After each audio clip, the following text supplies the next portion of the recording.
الحمد لله نعوذ بالله من شرور أنفسنا ومن سيئات أعمالنا من يهده الله فلا مضل له ومن يضلل فلا هادي له وأشهد أن لا إله إلا الله وحده لا شريك له وأشهد أن نبينا محمدا عبده ورسوله يا أيها الذين آمنوا اتقوا الله حق تقاته ولا تموتن إلا وأنتم مسلمون يا أيها الناس اتقوا ربكم الذي خلقكم من نفس واحدة وخلق منها زوجها وبث منهما رجالا كثيرا ونساء واتقوا الله الذي تساءلون به والأرحام إن الله كان عليكم رقيبا يا أيها الذين آمنوا اتقوا الله وقولوا قولا سديدا يصلح لكم أعمالكم ويغفر لكم ذنوبكم ومن يطع الله ورسوله فقد فاز فوزا عظيما أما بعد فإن أصدق الكلام كلام الله تعالى وخير الهدي هدي محمد صلى الله عليه وسلم وشر الأمور محدثاتها وكل محدثة بدعة وكل بدعة ضلالة وكل ضلالة في النار وعليكم بالجماعة فإن يد الله এবং সংক্ষিপ্তভাবে অনুবাদ করব। অনুবাদের পাশাপাশি সংশ্লিষ্ট কিছু বিষয়ের সাথে আপনার সংযুক্ত করা হবে। সর্বপ্রথম আজকে আমাদের সাথে আল্লাহ তাআলা প্রশংসা আদায় করেছেন, রাসূলুল্লাহ সাল্লাল্লাহু আলাইহি ওয়াসাল্লামের প্রতি সালাত ও সালাম পাঠ করেছেন। এরপর বলছে সর্বোত্তম কথা হচ্ছে আল্লাহর কথা, রাসূল সর্বোত্তম পথ হচ্ছে রাসূলুল্লাহ সাল্লাল্লাহু আলাইহি ওয়াসাল্লামের পথ। এবং ধর্মের ব্যাপারে নতুন যত কিছু আবিষ্কার করা হয় এগুলো হচ্ছে বিদআত। আর যারা বিদআতের সাথে সংশ্লিষ্ট থাকবে এগুলো তাদেরকে পথভ্রষ্ট করা হবে। আর প্রত্যেকটি পথভ্রষ্ট মানুষকে জাহান্নামে নিয়ে যাবে। প্রত্যেকটি মানুষের দায়িত্ব হচ্ছে ঐক্যবদ্ধভাবে সমাজে জীবনযাপন করা, বিচ্ছিন্ন না হওয়া। কারণ যারা বিচ্ছিন্ন হয়, বিচ্ছিন্নতা মানুষকে জাহান্নামে নিয়ে যাবে। নমস্কার। أيها المسلمون ها نحن نستقبل هذه الليلة الليالي العشر المباركة العشر الأواخر من رمضان التي هي أفضل هذا الشهر المبارك والتي كان يخص بها نبينا صلى الله عليه وسلم كان يخصها بمزيد من الاجتهاد فيجتهد فيها ما لا يجتهد في غيرها. فعن عائشة رضي الله عنها أن النبي صلى الله عليه وسلم كان إذا دخل العشر أحيا الليل وأيقظ أهله وشد مئزره وجد رواه البخاري ومسلم. অথবা সম্মানিত উপদেশ সাহেব বলছেন, হে আমার সম্মানিত মুসলিম ভাই ও বোনেরা, আমরা দেখতে দেখতে রমজান আসলো, আবার আমাদের কাছ থেকে বিদায় নিতে গেছে। মাত্র কয়েকটা দিন বাকি রয়েছে, যেটি হচ্ছে রমজানের শেষ দশক। সর্বশ্রেষ্ঠ রাতগুলোর মধ্যে থেকে গুরুত্বপূর্ণ রাত হচ্ছে এই শেষ দশকের রাতগুলো। এই রাতগুলোতে রাসূলুল্লাহ সাল্লাল্লাহু আলাইহি ওয়াসাল্লাম সবচেয়ে বেশি ইবাদতের ক্ষেত্রে গুরুত্ব প্রদান করতেন, বেশি প্রচেষ্টা করতেন। তার প্রিয়তমা স্ত্রী আয়েশা রাদিয়াল্লাহু তাআলা আনহা থেকে বর্ণিত, তিনি বলছেন, কানা ইযা দাখালা আল-আশর, যখন রমজানের শেষ দশক এসে যেত, রাসূলুল্লাহ সাল্লাল্লাহু আলাইহি ওয়াসাল্লাম আহইয়াল লাইল, তিনি রাত্রি জাগরণ করতেন। ওয়া আইকাল আহলা, পরিজনে যারা রাত্রি জাগরণ করার মতো সক্ষমতা ছিল তাদেরকেও জাগরণের প্রতি কি করতেন, জাগিয়ে দিতেন। ওয়াশাদ্দা মিজারা, তিনি তার কোমরের কাপড়কে, লুঙ্গিকে শক্ত করে বেঁধে নিতেন। ওয়াজাদ্দা, এবং ইবাদতে মনোনিবেশ করতেন। অন্যান্য মাসের তুলনায় রাসূলুল্লাহ সাল্লাল্লাহু আলাইহি ওয়াসাল্লাম এই 10 দিনে বেশি গুরুত্ব প্রদান করতেন। হাদিসটি বুখারী এবং ইমাম মুসলিম রাহিমাহুল্লাহ রওয়ায়াত করেছেন।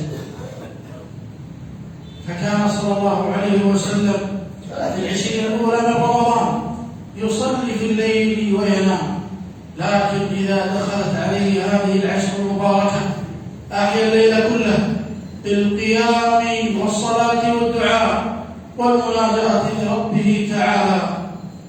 সম্মানিত প্রতিষ্ঠায় বলছেন, যে রাসূলুল্লাহ সাল্লাল্লাহু আলাইহি ওয়াসাল্লাম এই শেষ দশকের পূর্বে এই 20 দিন তিনি কিয়ামুল লাইল করতেন, আমার ঘুমাতেন।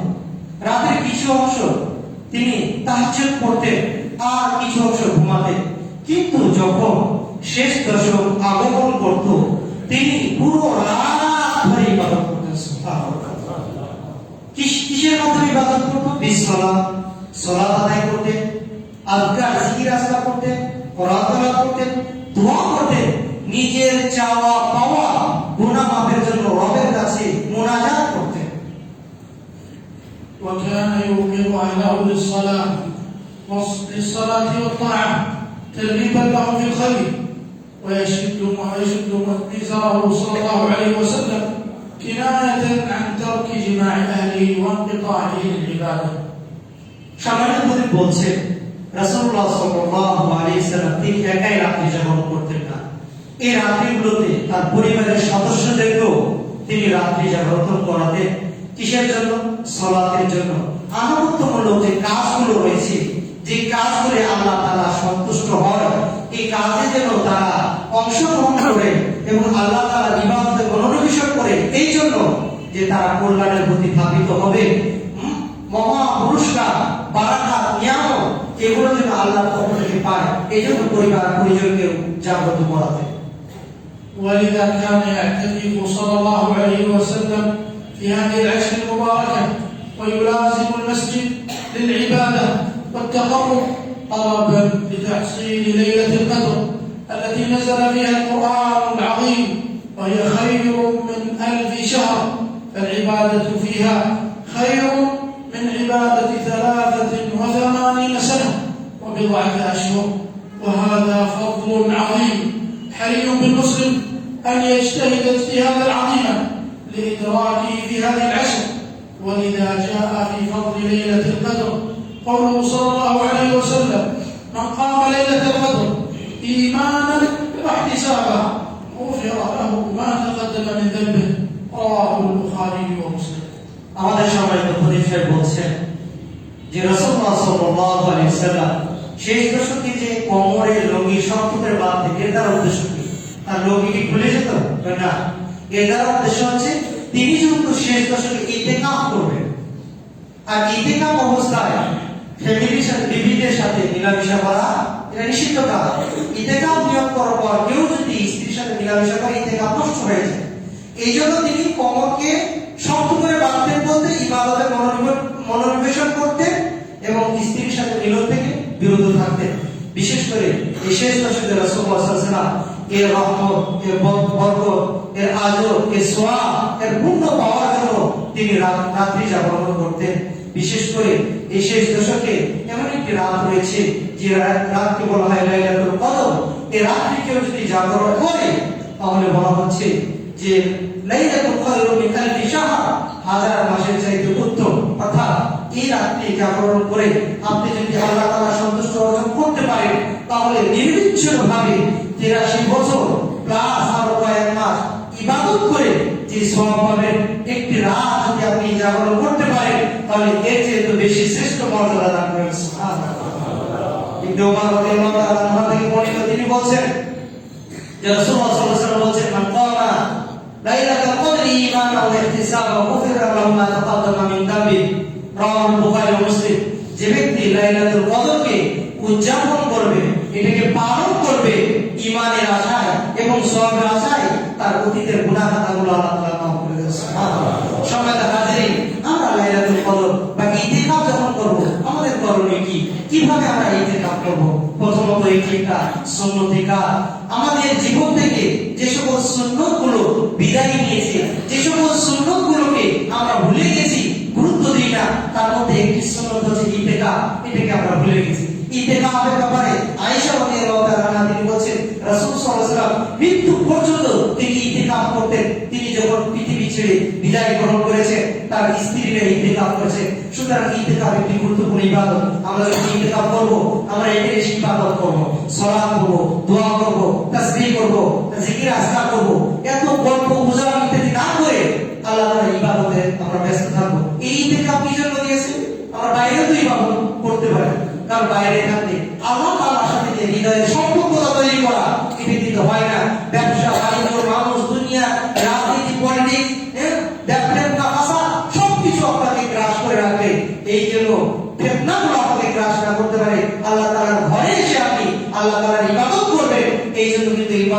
ইতিকাফের হুকুম দেওয়া হয়েছে। আপনি মসজিদে থাকবেন, জরুরি প্রয়োজন ছাড়া যেতে পারবেন না। যেমন জরুরি প্রয়োজন, আপনার খাবার পৌঁছানোর জন্য কেউ নেই, তখন আপনি বাইরে যেতে পারেন। ওষুধ পৌঁছানোর মতো কেউ নেই, তখন আপনি বাইরে যেতে পারেন। অনর্থক বিনা প্রয়োজনে যদি মসজিদের বাইরে যান, ইতিকাফ নষ্ট হয়ে যাবে। অনর্থক যদি গল্পগুজব করেন, আপনার ইতিকাফ নষ্ট হয়ে যাবে। স্ত্রীর সাথে যদি মেলামেশা করেন, ইতিকাফ নষ্ট হয়ে যাবে। বিশেষ প্রয়োজনে আপনারা যেতে পারবেন, অন্যথায় আপনাদের মসজিদে ইতিকাফ করতে হবে না। ومن قام هذه العشر المباركة واجتهد فيها كلها أدرك هذا الفضل العظيم لليلة القدر ولو لم يعلم أي ليلة هي ليلة القدر من العشر.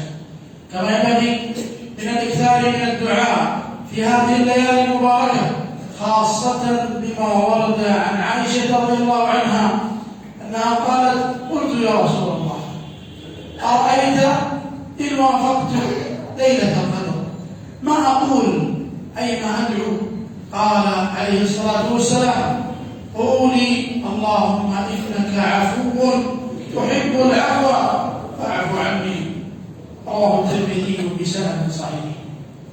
আমাদের সম্মানিত শেখ এরপর তিনি বলতেছেন, যেহেতু শেষ দশক খুব গুরুত্বপূর্ণ সময়, আল্লাহ তাআলার কাছে এর মূল্য অনেক বেশি, সুতরাং এই দিনগুলোতে বেশি পরিমাণে ইবাদত করার জন্য প্রচেষ্টা চালাতে হবে। বিশেষ করে আমাদের বেশি বেশি দোয়া করতে হবে, ইস্তেগফার করতে হবে, আল্লাহ তাআলার কাছে ক্ষমা চাইতে হবে। আয়েশা রাদিয়াল্লাহু তাআলা আনহাতে বর্ণিত, তিনি বলছেন, আমি রাসূলুল্লাহ সাল্লাল্লাহু আলাইহি ওয়াসাল্লামকে বললাম, ইয়া রাসূলুল্লাহ আরাইতা ইন ওয়াফাকতু লাইলাতুল কদর, ইয়া রাসূলুল্লাহ আমি যদি লাইলাতুল কদর পেয়ে যাই, এই লাইলাতুল কদরকে আমার সাথে যদি মুনাসিব হয়ে যায়, এই টাইমটা যদি, এই ডিউরেশনটা যদি আমার সাথে মিলে যায়, তখন আমি কি করব? মা বল, এই সময় আমি কোন দোয়া করব? রাসূলুল্লাহ সাল্লাল্লাহু আলাইহি ওয়াসাল্লাম বললেন, ওলি তুমি বলো, আল্লাহুম্মা ইন্নাকা আফুউন তুহিব্বুল আফওয়া ফা'ফু আননি। হে আল্লাহ, আপনি ক্ষমাশীল, আপনি ক্ষমাকারীকে পছন্দ করেন, আপনি আমাকে ক্ষমা করুন। এই দোয়াটা তিনি বেশি করতেন। সুতরাং সামনে আজকে আমাদের 20 রমজানের শেষ, আগামী মাগরিবের সূর্য ডোবার সাথে সাথে আমাদের শেষ দশক শুরু হবে। যারা ইতিকাফে বসতে চায়, আজকে আমাদের কি করতে হবে? এই ইতিকাফের জন্য প্রস্তুতি গ্রহণ করতে হবে। আল্লাহ তাআলার কাছে আমরা দোয়া করি, সবাইকে আল্লাহ তাআলা ভালো কাজ করার তৌফিক দান করুন। আমিন। وفي هذا الدعاء العظيم الذي علمه نبينا صلى الله عليه وسلم عائشة رضي الله عنها وهي العالمة الزاهدة العابدة، إشارة واضحة إلى أن الإنسان مهما بلغ عبادة وصلاحا وتقوى لا يغتر بعمله ولا يعجب به، فمهما وفقه الله لأعمال صالحة فهو بحاجة عظيمة إلى عفو ربه ورحمته ومغفرته. আমাদের সম্মানিত শেখ বলছেন, এত গুরুত্বপূর্ণ একটি দোয়া আয়েশা রাদিয়াল্লাহু তাআলা আনহা রাসূলুল্লাহ সাল্লাল্লাহু আলাইহি ওয়াসাল্লামের কাছ থেকে শিখে নিলেন। এটি একটি গুরুত্বপূর্ণ দোয়া, এর ফজিলত অনেক বেশি। এই দোয়ার মধ্যে একটা কি আছে, আপনার শিক্ষণীয় বিষয় রয়েছে, যে কি সূক্ষ্মভাবে আপনাকে ইন্ডিকেট করছে যে বান্দায় যত ইবাদতকারী হোক না কেন, যতই তাকওয়াবান হোক না কেন, সে কিন্তু রবের ক্ষমার মুখাপেক্ষী, ক্ষমা তাকে চাইতেই হবে। রাসূলুল্লাহ সাল্লাল্লাহু আলাইহি ওয়াসাল্লাম তার আগে পরে সকল গুনাহ কাদা মাফ করার পরও, সাহাবারা এত ইবাদতকারী হওয়ার পরও তিনি বলছেন ইবাদতের শেষে আল্লাহুম্মা ইন্নাকা আফুউন তুহিব্বুল আফওয়া ফা'ফু আননি। এই দোয়াটা শিখিয়ে দিচ্ছে যে বান্দা তার আমলের বলবে যে আমি অনেক আমল করেছি, জান্নাতে চলে যাব, এই ধোঁকায় পড়বে না। তার আমল অনেক বেশি হয়ে গেছে, এখন আমি অনেক নিরাপদ আল্লাহর ওলি হয়ে গেছি, এটা ভাবার কোনো সুযোগ নেই, তার রবের কাছে ফিরে যেতে হবে। أيها المسلمون استعينوا بربكم فيما يقربكم إلى مرضاته وجنته ورحمته ويعتقكم من ناره وسخطه وعقابه. فها أنتم تستقبلون هذه العشر المباركة وعما قريب ستفارقكم وقد لا تدركوها في عام آخر، فأروا الله جل وعلا من أنفسكم خيرا وألحوا على ربكم بدعائه واستغفاره وطلب عفوه والعون منه على مرضاته. إن يعلم الله في قلوبكم خيرا يؤتكم خيرا مما أخذ منكم بارك الله لي ولكم في القرآن العظيم ونفعني الله وإياكم بما فيه من الآيات والذكر الحكيم. أقول قولي هذا وأستغفر الله لي ولكم ولسائر المسلمين من كل ذنب فاستغفروه وتوبوا إليه. আমাদের সম্মানিত খতিব তিনি বলছেন, যেহেতু শেষ দশক সামান্য সংক্ষিপ্ত একটি সময়, এই সময়ে আল্লাহ তাআলার কাছে বেশি বেশি দোয়া করতে হবে আল্লাহ তাআলার রহমতকে পাওয়ার জন্য, আল্লাহ তাআলার জান্নাতকে পাওয়ার জন্য, আল্লাহ তাআলার মাগফিরাত ক্ষমাকে পাওয়ার জন্য, আল্লাহ তাআলার আযাব এবং গজব যেটা রয়েছে সেখান থেকে যেন পরিত্রাণ পায়, এই জন্য আমাদেরকে বেশি বেশি দোয়া করতে হবে। বিশেষ করে আমাদেরকে দোয়া করতে হবে এই শেষ দশক নিজের নফসকে যে আল্লাহ তাআলা যেন আমাদের কল্যাণ দান করে, আল্লাহ তাআলার প্রতি মনোনিবেশ করতে হবে। আল্লাহ, এই যে বাকি সময়টা রয়েছে আপনি আমাকে ইবাদত করার সুযোগ দান করুন। আল্লাহ, এই সময়টা আপনি আমাকে কাজে লাগানোর তৌফিক দান করুন, কারণ এই শেষ দশক সামান্য সময় আপনাদের ছেড়ে চলে যেতে, বিদায় নিতে আপনাদের কাছ থেকে আফসোস করবেন। আমার মনে করতাম এই রমজান কখন আসবে কখন আসবে, আসলো যখন মনে হচ্ছে শেষ হচ্ছে না কেন, এখন মনে হচ্ছে মনে হয় দ্রুত বিদায় গেছে, আরো যদি কিছুদিন পেতাম। তাই আমাদের সম্মানিত খতিব বলছেন এটা অচিরেই আপনাদেরকে ছেড়ে চলে যাবে। সুতরাং এই সময়টাকে অবহেলায় অনর্থক গল্প গুজব কথাবার্তায় না কাটিয়ে আল্লাহ তাআলার জিকির আজকার আমাদের কাটাতে হবে এবং আল্লাহ তাআলার দিকে মনোনিবেশ করতে হবে। আল্লাহ তাআলা আমাদের তৌফিক দান করুন। এইগুলো আমাদের সম্মানিত খতিব প্রথম খুতবা শেষ করেছেন।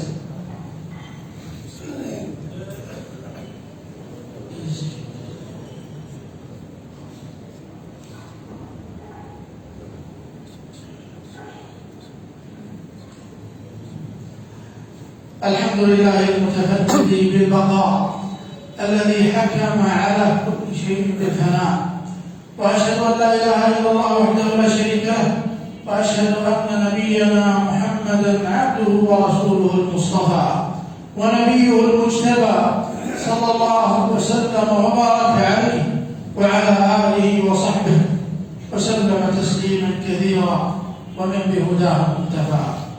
اما بعد، فاتقوا الله ربكم عباد الله، واحسنوا ختام شهركم، واحذروا المعاصي والاثام فهي سبب كل بلاء وحرمان وداء.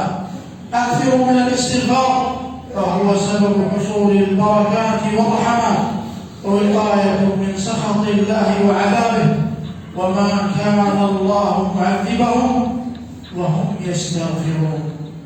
আমাদের সম্মানিত খতিব দ্বিতীয় খুতবা শুরু করেছে যে আল্লাহ তাআলা একক, তিনি চিরস্থায়ী, প্রতিটি সৃষ্টির ক্ষেত্রে তিনি হুকুম জারি করেছেন তারা শেষ হবে। রাসূলুল্লাহ সাল্লাল্লাহু আলাইহি ওয়াসাল্লাম প্রতি সাক্ষ্য দিয়েছেন, এরপর তিনি বলেছেন, হে আমার সম্মানিত ভাইয়েরা, হে আমার মুসলিম ভাই ও বোনেরা, শেষ দশক এই মাসটাকে আপনাদের সমাপ্তি ঘটুক কল্যাণের দ্বারা আপনি এটিকে উত্তমভাবে কাটান। আপনারা আল্লাহর কাছে বেশি বেশি দোয়া করুন, আল্লাহর কাছে সাহায্য কামনা করুন, কারণ আপনারা যদি আল্লাহর কাছে দোয়া করেন তাহলে আল্লাহ তাআলা আপনাদেরকে তার জান্নাত দান করবেন, তার নিয়ামত দান করবেন। আপনারা পাপ থেকে পাপ মুক্ত জীবন যাপন করেন, কারণ পাপ যদি আপনি করেন তাহলে আপনি অনেক কিছু থেকে বঞ্চিত হতে হবে। বঞ্চিত হতে হবে, তৌফিক পাবেন না, হেদায়েত পাবেন না, রিজিক পাবেন না, শান্তি পাবেন না, নিরাপত্তা পাবেন না, নাজাত পাবেন না। অনেক কিছুই আপনাকে এই পাপ আপনার জীবনকে অন্ধকারে আচ্ছাদিত করবে, অন্ধকারে নিমজ্জিত করবে, যার কারণে অনেক সময় আপনি ভালো কাজ করার জন্য নিয়োগ করবেন কিন্তু ভালো কাজটা করতে পারবেন না। সুতরাং শেষ দশক যেন কল্যাণের সাথে নিয়ামতের সাথে বারাকার সাথে কাটে, এজন্য আল্লাহ তাআলার কাছে বেশি পরিমাণে দোয়া করতে হবে। كما شرع لنا نبينا صلى الله عليه وسلم في ختام شهرنا زكاة الفطر، وهي تجب بغروب شمس آخر يوم من رمضان، ويستحب إخراجها قبل صلاة العيد، وتجوز قبل ذلك بيوم أو يومين. فعن ابن عمر رضي الله عنهما قال فرض رسول الله صلى الله عليه وسلم زكاة الفطر صاعا من تمر أو صاعا من شعير على العبد والحر والذكر والأنثى والصغير والكبير من المسلمين، وأخرجها عثمان رضي الله عنه عن الحقل فهي مستحبة عنه. আমাদের সমাজের প্রতি তিনি বলছেন, এই শেষ দশকে আরেকটি আমাদের গুরুত্বপূর্ণ কাজ হচ্ছে যে রাসূলুল্লাহ সাল্লাল্লাহু আলাইহি ওয়াসাল্লাম যাকাতুল ফিতর বা ফিতর আদায় করা, এটি কি ফরজ করেছেন। এটি একটি গুরুত্বপূর্ণ ইবাদত। রমজান মাসে যখন শেষ দিন হবে, সূর্য ডোবার সাথে সাথে এই যাকাতুল ফিতর এটি ফরজ হয়ে যায়। এটিকে ঈদের নামাজের যাওয়ার আগ পর্যন্ত আদায় করে এটি সুন্নাহ। তবে মুস্তাহাব রয়েছে, কেউ যদি একদিন বা 2 দিন আগে আদায় করতে চায় এটা আদায় করতে পারবে। ইবনে ওমর রাদিয়াল্লাহু তাআলা আনহু থেকে বর্ণিত, তিনি বলছেন যে ফারাদা রাসূলুল্লাহ সাল্লাল্লাহু আলাইহি ওয়াসাল্লাম যাকাতুল ফিতর, রাসূলুল্লাহ সাল্লাল্লাহু আলাইহি ওয়াসাল্লাম যাকাতুল ফিতরকে ফরজ করেছেন সাআ মিন তামারি ওয়া সাআ মিন শাইই, যে 1 সা খেজুর অথবা 1 সা জব এর পরিমাণ কার উপর, আলা আব্দি ওয়াল হুররি, চাই সে দাস হোক অথবা স্বাধীন ব্যক্তি হোক, আলা যাকারি ওয়াল উনসা, সে পুরুষ হোক অথবা মহিলা হোক, আলা সগীর ওয়া আলা কাবীর, সে বড় হোক অথবা ছোট হোক, সকলের উপরে 1 সা পরিমাণ খাদ্য যাকাতুল ফিতরকে আদায় করা ওয়াজিব। এখন 1 সা পরিমাণ কতটুকু, যদিও মতভেদ রয়েছে, নিরাপত্তার জন্য, সংশয় মুক্ত হওয়ার জন্য আপনার 2 কেজি 800 গ্রাম থেকে 3 কেজি পর্যন্ত এটা হচ্ছে আপনার বেটার ওজন। সুতরাং ইবাদত যেহেতু এটা মানিয়া, আপনি যদি অতিরিক্ত দিতে চান কোনো সমস্যা নাই, 3 কেজি দেওয়াটাই নিরাপদ। وأمر بها صلى الله عليه وسلم أن تؤدى قبل خروج الناس إلى الصلاة، وقبل خروج الناس إلى الصلاة أي صلاة العيد، رواه البخاري ومسلم. وزكاة الفطر عباد الله طهرة للصائم من اللغو والرفث وطعمة للمساكين كما أخبر نبينا صلى الله عليه وسلم، وهي صاع من طعام البلد وقوته، وقد قدرها بعض أهل العلم، قدر الصاع من الأرز ب3 كيلوات تقريبا. আমাদের সম্মানিত খতিব বলছেন রাসূলুল্লাহ সাল্লাল্লাহু আলাইহি ওয়াসাল্লাম যেহেতু যাকাতুল ফিতর এটি ফরজ করেছেন, সুতরাং ঈদগাহে যাওয়া আগ পর্যন্ত এটি আদায় করা একটি সুন্নাহ মুস্তাহাব। সুতরাং আপনাকে এটি আদায় করতে হবে। কি দিয়ে আদায় করব, এই ক্ষেত্রে আমাদের সম্মানিত খতিব বলছেন রাসূলুল্লাহ সুন্নাহ হচ্ছে এটি খাদ্যদ্রব্য দিয়ে আদায় করা। কুতুল বালাদ, আপনার দেশের প্রধান যে খাদ্যদ্রব্য রয়েছে সেটি আদায় করবেন, এটি হচ্ছে সুন্নাহ। এটি কতটুকু, 3 কেজি তিনি বলতেছেন, এটি আমাদের আদায় করতে হবে। সম্মানিত হাজিরিন, সাথে সম্পৃক্ত আপনাদেরকে একটু কথা বলি, যেহেতু মাহে রমজান মাস, এটি কোরআনের মাস, এটি ইবাদতের মাস, এটি সাদাকার মাস। গুরুত্বপূর্ণ একটি ইবাদত সাদাকা, গুরুত্বপূর্ণ একটি ইবাদত যাকাত। আমাদের সম্মানিত সাহেব এখানে সংক্ষিপ্ত ভাবে বলেছে, আপনাদেরকে একটু বলতে চাই, এই রমজান মাস আপনার ইবাদতের মাস। সাদকা অনেক বড় ইবাদত, যাকাত অনেক বড় ইবাদত। সালাতের মতো যাকাতের বিধান, আমরা সালাতের ক্ষেত্রে 5 ওয়াক্ত সালাত time to time duration maintain করি এটাকে। যাকাতের ক্ষেত্রেও আল্লাহ তাআলা একটা আমাকে বিধান দিয়েছে, বছরে একবার আদায় করতে হবে, হিসাব করতে হবে, কিন্তু এটাকে কিন্তু আমরা গুরুত্ব দিই না। নামাজের ক্ষেত্রে টাইম মেইনটেইন করি, কিন্তু যাকাতের ক্ষেত্রে গেলে আমরা টাইম মেইনটেইন করি না। অন্য ইবাদতের ক্ষেত্রে কি আমরা হিসাব করি, কিন্তু যাকাতের ক্ষেত্রে কি হিসাব করি না।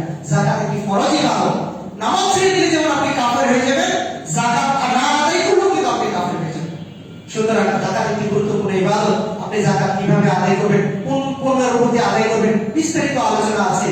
বিশেষ করে আপনারা যদি যাকাত আদায় না করেন, আল্লাহ রাসূল সাল্লাল্লাহু আলাইহি ওয়াসাল্লাম তিনি বলছেন যে যাহাব ওয়াল ফিতর, টাকা পয়সা কিয়ামতের মাঠে এগুলো আপনার পাপ তৈরি করে, শীত তৈরি করা হবে, এরপর এগুলোকে গরম করা হবে, এরপর আপনার পিঠে লাগা হবে।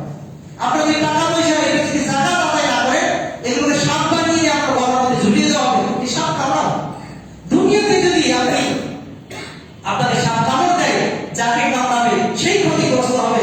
কিন্তু যাকাতের মাল যদি আদায় না করেন, এই যাকাতের মাল পরিবারের হক, অন্য গরিবের হক, আপনার পরিবারের সদস্য যারাই ভক্ষণ করেছে তাদেরকে এটা পাকড়া হবে। সুতরাং অনেক কঠিন, যাকাত কিন্তু আদায় করতে হবে। আপনি যদি এটা আদায় না করেন, রাসূল সাল্লাল্লাহু আলাইহি ওয়াসাল্লাম বলেছেন, ইবিল যদি হয়, আপনার যদি উট হয়, তাহলে এটা পাকে শক্ত করে দেওয়া হবে, পায়ের মধ্যে সুইর মতো করে, পালের মতো করে ছোটানো করা হবে এবং এটাকে মোটা তাজা করা হবে। এরপর আপনাকে সমতল মরুভূমির ভিতরে শুয়ে দিয়ে এই উটগুলোকে আপনার হাতে হাঁটিয়ে দিতে হবে।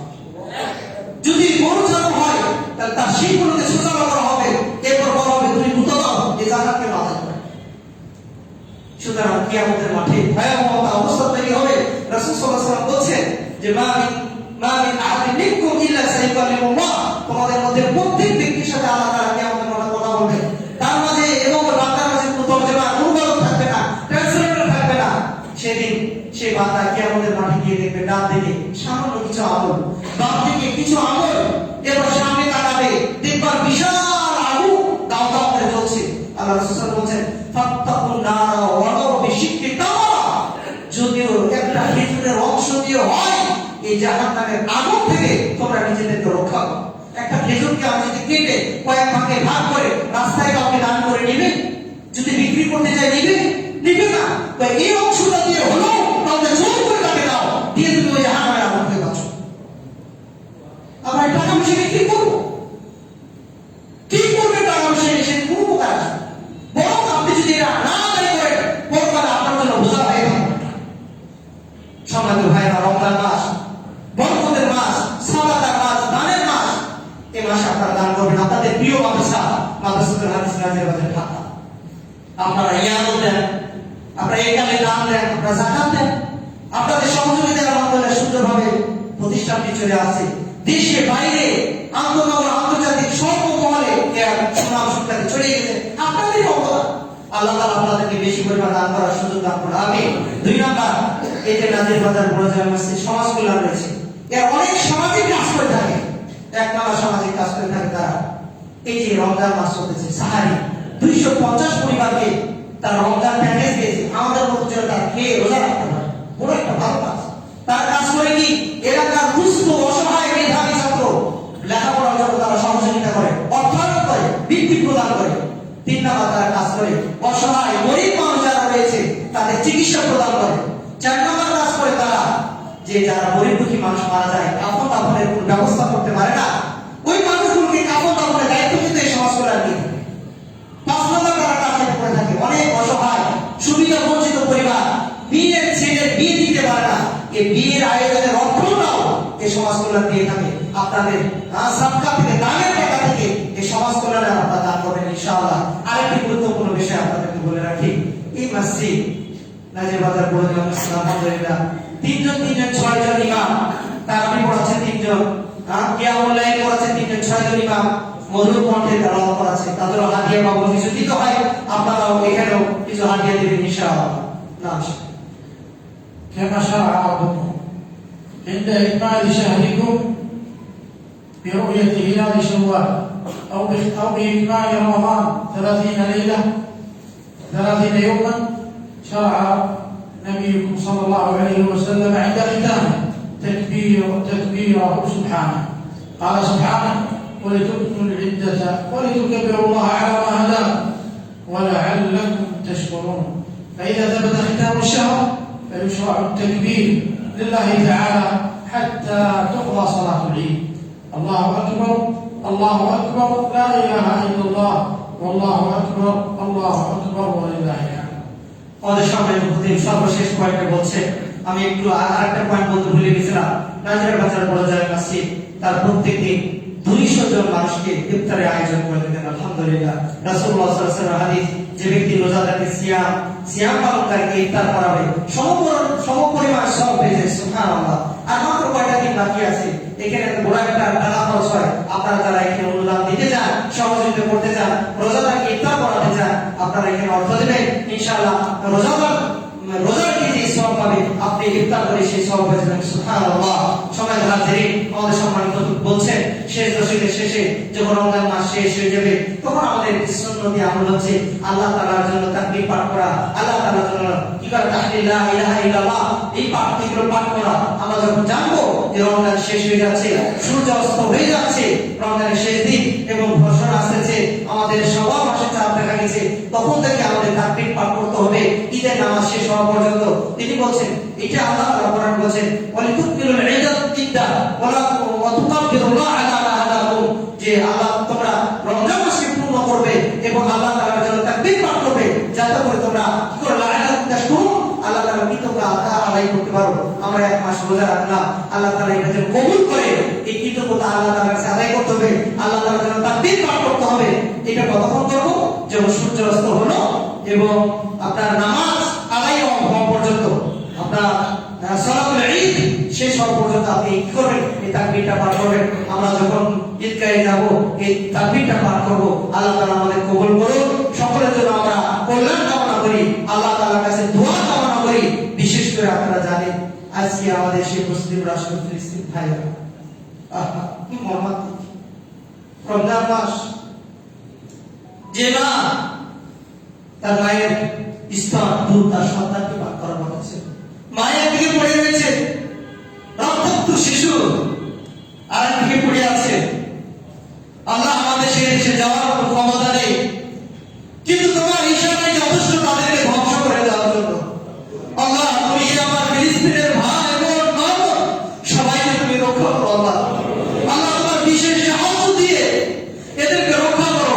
আর সেই জালিম সরকার আমার মুসলিম ভাইদের প্রতি যারা জুলুম নির্যাতন অত্যাচার করেছে, আল্লাহ তুমি তাদের প্রতি এমন শাস্তি এবং গজব প্রয়োগ করুন যে শাস্তিগুলো পূর্ববর্তী জাতির জন্য নির্দেশন হয়েছিল। আল্লাহ আমাদের মুসলিমদেরকে ঐক্যবদ্ধভাবে জীবনযাপন করে কাঁধে কাঁধ রেখে ইসলাম পালন করার তৌফিক দান করুন। আমিন।